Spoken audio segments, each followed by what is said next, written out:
Aan de Maas bij het veer tussen Kessel en Bezel is dinsdag 11 november een gedenkteken onthuld ter herinnering aan het dodelijke ongeval met het veer op 11 november 1944.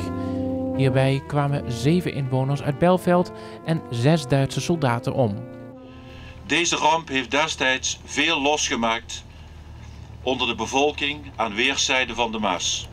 In Kessel, in Bezel, Reuver en vooral in Belveld. Voor de nabestaanden was het een tragedie.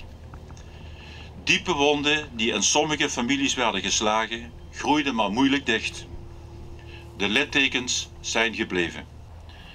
Om deze tragische gebeurtenis en de namen van de slachtoffers blijvend in herinnering te houden, heeft onze werkgroep Kruisen en Kapelle Belveld samen met onze werkgroep Kruisen en Kapelle Bezel het initiatief genomen om bij dit veer een gedenkteken te plaatsen. Het gedenkteken met erop de namen van de Nederlandse slachtoffers en van een van de Duitsers werd onthuld. De plechtigheid werd bijgewoond door nabestaanden. De namen van de slachtoffers werden voorgelezen. Pierre Gielen, Piet Gielen,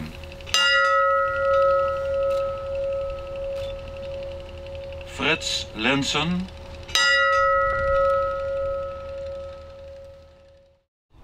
Luister, Heer, naar ons gebed, nu wij een beroep doen op uw barmhartigheid. Ontferm u over al uw dienaren die wij vandaag in dit uur gedenken.